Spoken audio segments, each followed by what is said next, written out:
솔로몬의 기도를 그 본보기로 살펴보면서 부흥을 위한 간구를 좀 더 살펴보되 하나님의 약속과 부흥을 위한 간구에 대해서 같이 살펴보기 원합니다.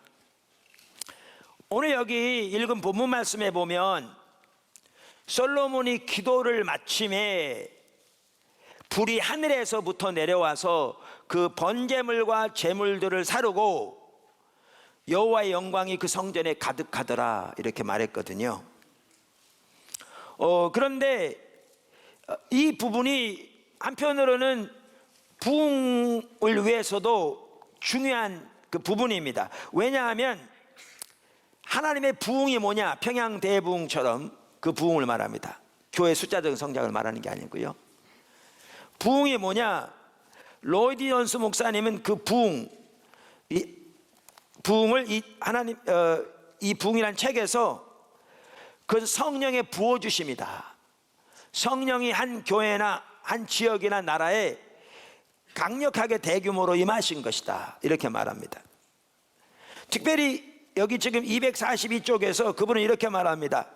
성령께서 하늘로부터 내려오셔서 능력을 부어주시고 이 독특하고 특별한 하나님의 임재와 능력을 내려주십니다. 그게 부흥인 겁니다. 그렇게 볼 때 여기 역대하 7장에 나오는 이 사건은 어떻게 보면 부흥의 하나의 그림자라고 볼 수 있습니다. 그러면 솔로몬의 기도를 들으시고 하나님께서 이렇게 원래 그렇게 표현한다면 하나님의 부흥으로 임하셨는데, 우리가 하나님의 부흥을 위해 기도하면서 솔로몬으로부터 배울 부분은 어떤 부분이 있는가 라는 부분을 오늘 같이 살펴보고자 하는 것입니다. 오늘 우리 이 본문을 통해서 솔로몬의 기도를 우리가 더 배울 수 있게 되기를, 그래서 이러한 솔로몬의 기도와 같은 그 기도가 우리 가운데 더 회복될 수 있기를 예수님의 이름으로 축원합니다. 첫째, 부흥을 위한 기도, 더 나아가 하나님의 뜻을 위한 기도는 한편으로 하나님의 약속으로부터 시작됩니다. 사실 부흥을 위한 기도 자체가 하나님의 약속을 붙잡고 그 약속이 이루어지도록 밤낮으로 하나님께 하나님의 약속을 상기시키는 기도입니다. 그래서 우리가 지난주에 본문으로 이사야서 62장 6절에서 7절을 살펴본 것처럼 그들의 그것이 명확하게 나와 있죠.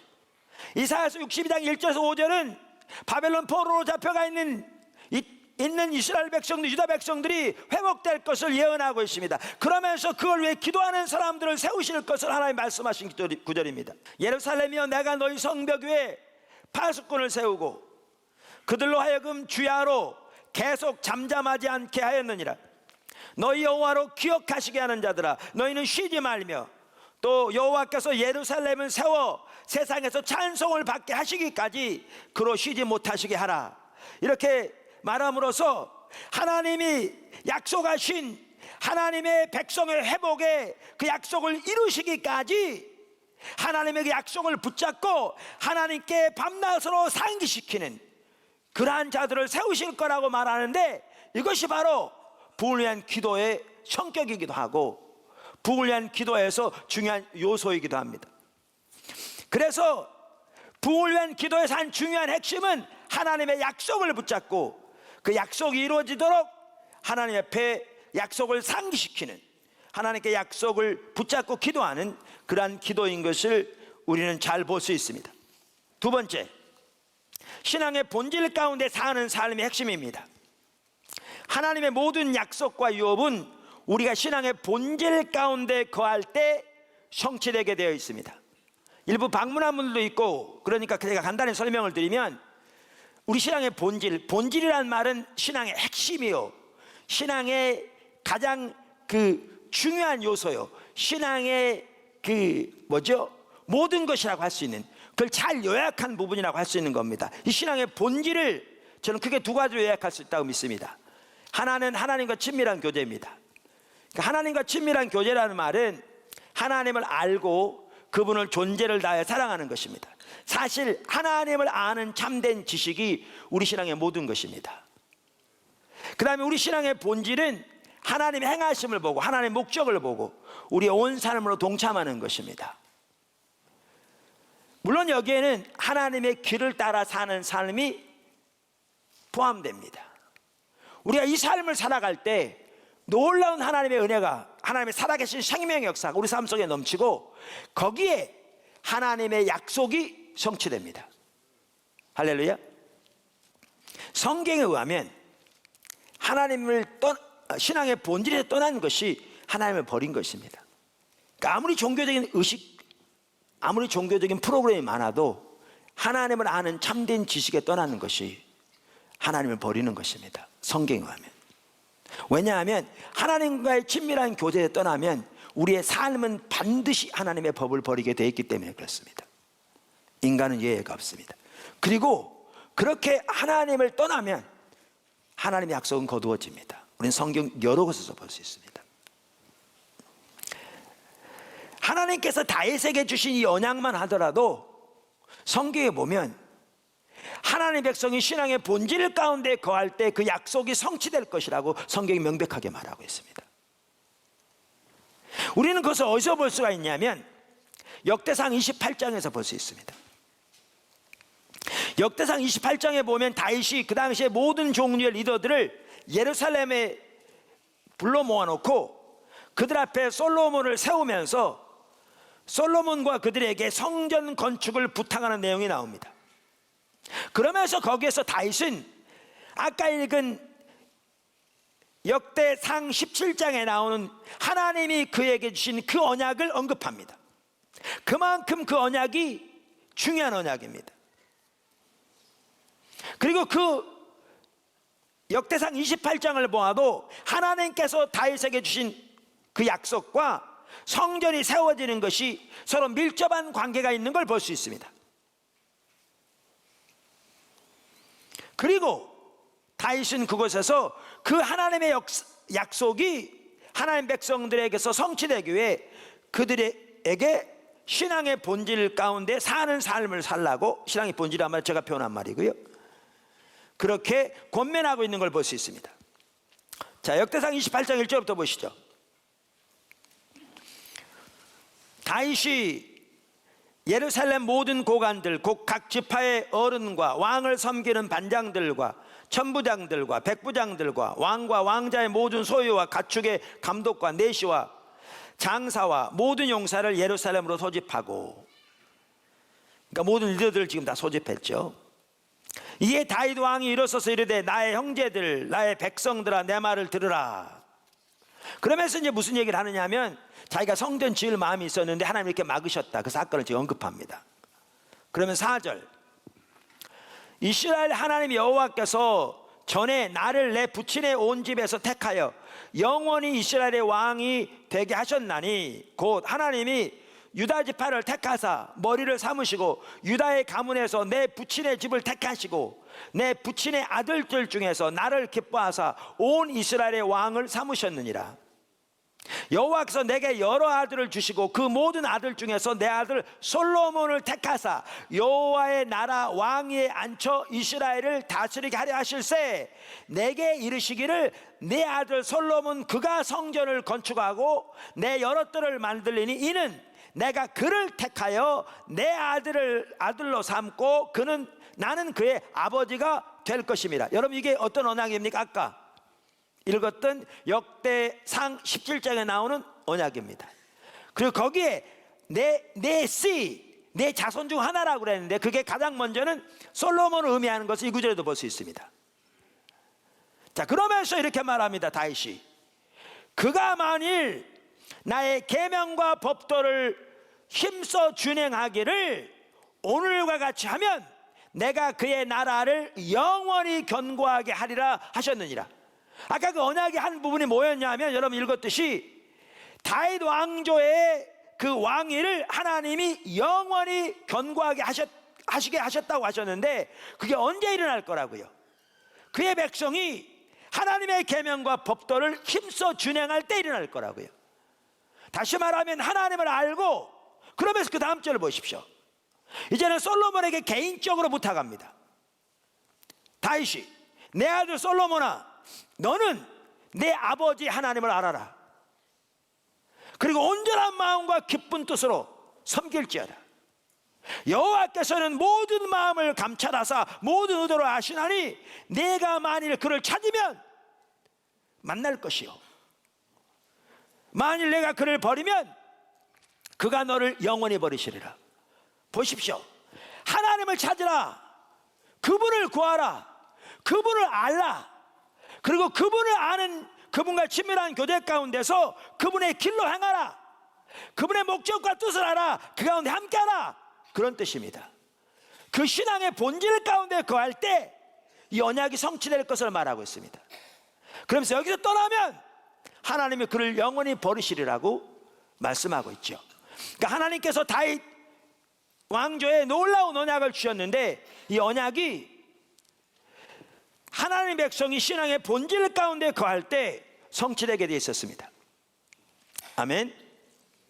그런데 솔로몬은 그의 초기에는 그가 하나님과 올바른 관계 안에 있었습니다. 신앙의 본질 가운데 거해 있었습니다. 이게 그의 기도 응답과도 밀접한 관계가 있고요, 이게 하나님이 그에게 영광으로 임하신 것과도 밀접하게 관계가 있습니다. 이게 우리들에게도 매우 중요한 요소입니다. 솔로몬은 그의 초기에는 신앙의 본질 가운데 거했습니다. 하나님과 친밀한 교제 가운데 거했습니다. 여기 보시면요, 솔로몬은 첫째는 이스라엘 백성이 하나님의 백성임을 명백하게 인식하고 있습니다. 이렇게 많은 주의 백성을 누가 능히 재판하리까? 그 다음에 솔로몬은 하나님께서 그 하나님의 백성을 다스릴 직무를 자기에게 맡겨주신 것을 분명하게 인식하고 있습니다. 그리고 그 하나님의 백성을 하나님의 길로 인도하기 위해 하나님의 지혜와 지식을 구하고 있습니다. 여러분, 이 태도가 매우 옳은 태도입니다. 왜 그가 이 옳은 태도를 가졌는가? 하나님을 구했기 때문에요. 여러분, 아무것도 아닌 것 같죠?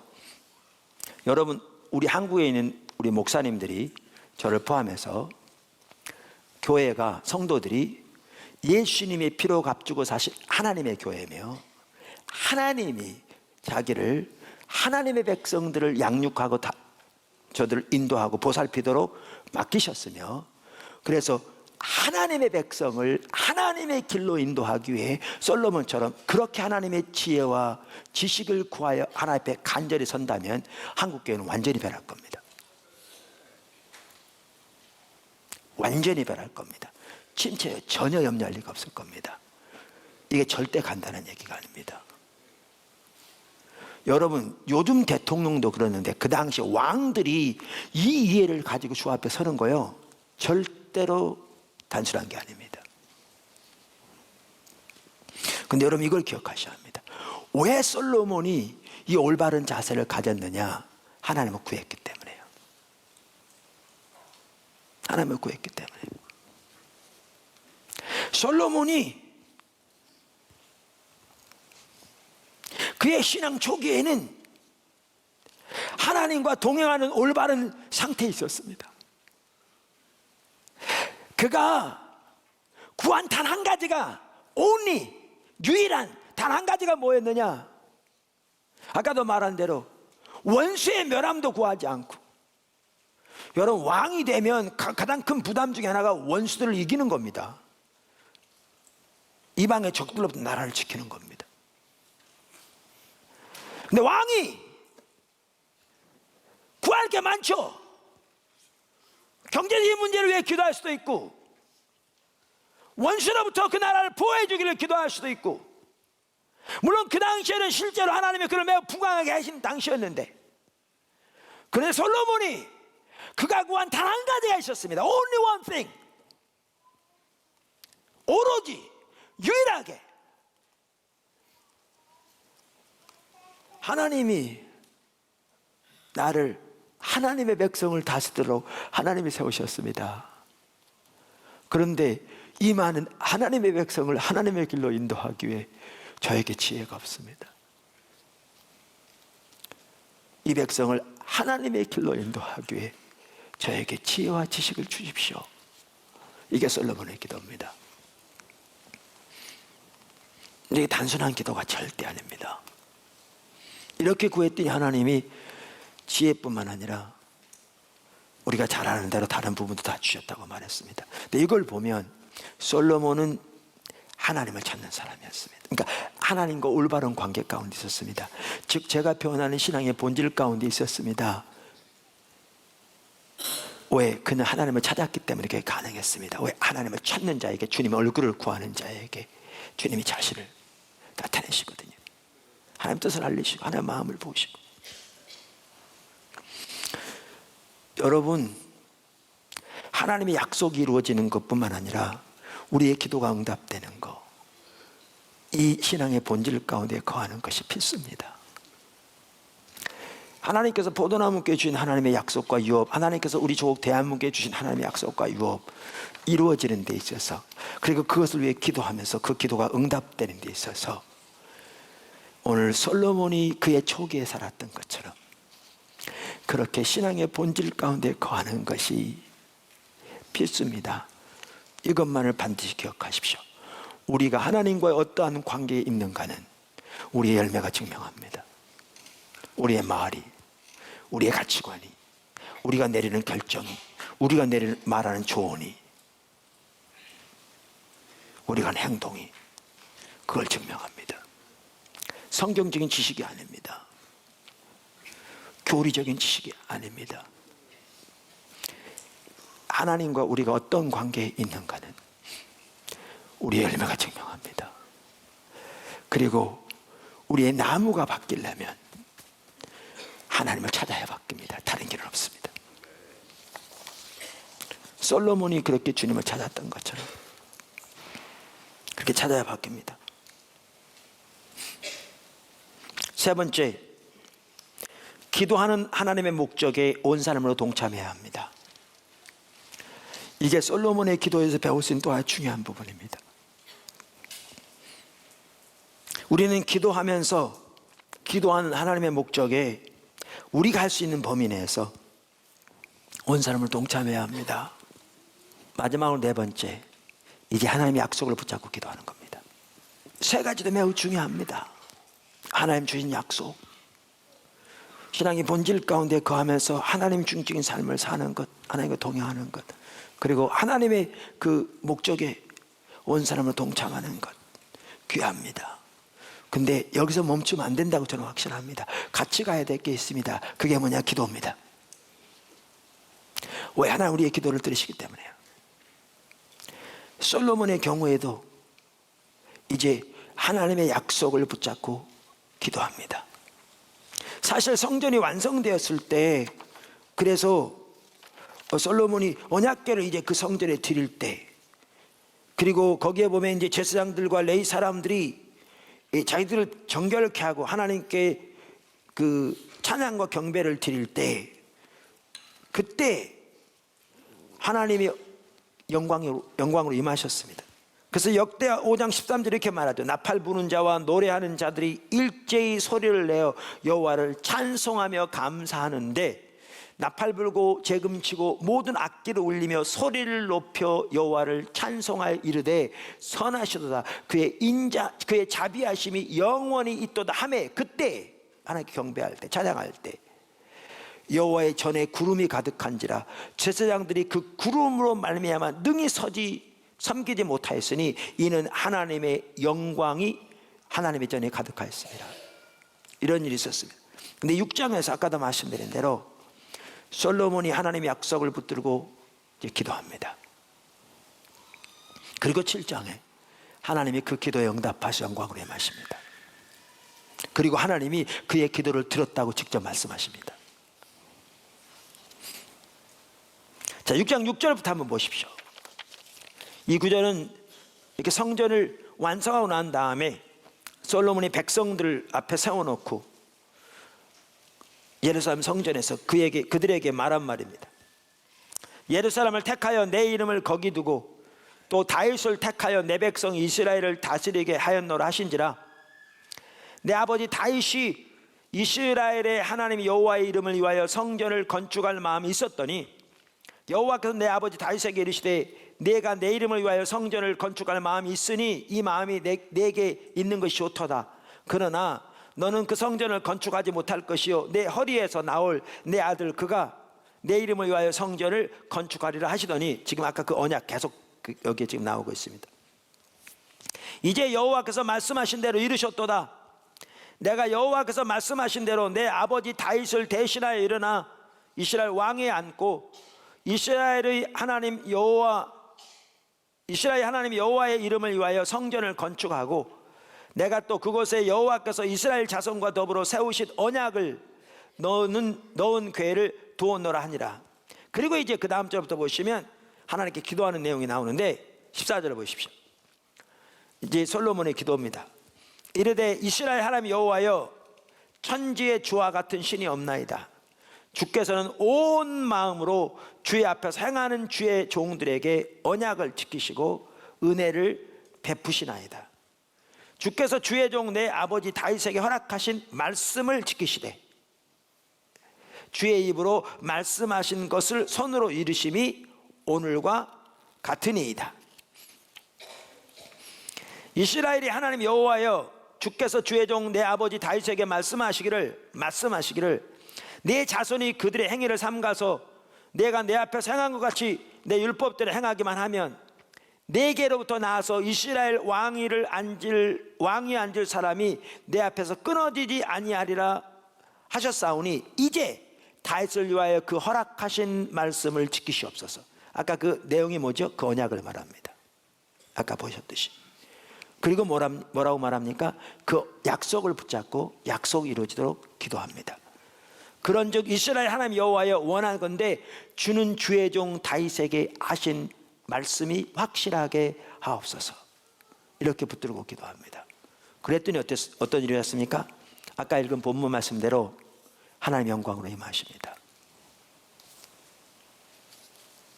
뿐만 아니라 역대하 7장에 보면 이 하나님께서 솔로몬의 기도를 들으셨다고 직접 말씀하셨습니다. 그래서 12절에 밤에 여호와께서 솔로몬에게 나타나서 두 번째 나타나신 겁니다. 그에게 이르시되 내가 이미 내 기도를 듣고 이곳을 택하여 내게 제사하는 성전으로 삼았으니 혹 내가 하늘을 닫고 비를 내리지 아니하거나 혹 메뚜기들에게 토산을 먹게 하거나 혹 전염병이 내 백성 가운데 유행하게 할 때 내 이름으로 일컫는 내 백성이 그들의 악한 길에서 떠나 스스로 낮추고 기도하여 내 얼굴을 찾으면 내가 하늘에서 듣고 그들의 죄를 사하고 그들의 땅을 고칠지라. 이제 이곳에 사는 기도에 내가 눈을 들고 귀를 기울이리니 이는 내가 이미 이 성전을 택하고 거룩하게 하여 내 이름을 여기에 영원히 있게 하였습니다. 내 눈과 내 마음이 항상 여기에 있으리라. 제가 시간 아끼기 위해서 앞에 안 읽었어요. 근데 지금 하나님께서 하신 이 말씀의 내용은요, 앞에서 솔로몬이 기도한 내용 그대로입니다. 솔로몬이 하나님의 약속을 붙들고 이렇게 해달라고 기도했는데 하나님이 임하셔서 그렇게 하시겠다고 지금 말씀하신 겁니다.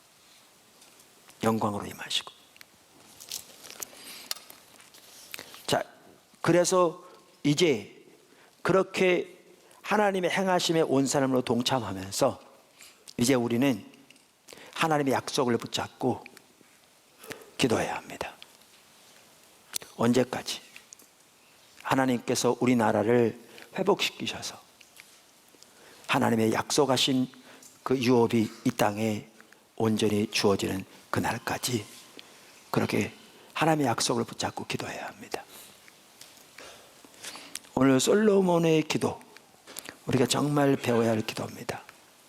하나님의 약속으로부터 시작하되 신앙의 본질 가운데 하나님과 동행하는 삶을 살고 하나님의 목적에 온 삶을 들여 동참하고 그리고 하나님의 약속을 붙들고 기도했을 때 하나님이 그 기도 응답하셔서 그 모든 언약 솔로몬 시대에는 온전히 성취하셨을 뿐만 아니라 하나님의 그 놀라운 하나님의 일을 이루셨습니다.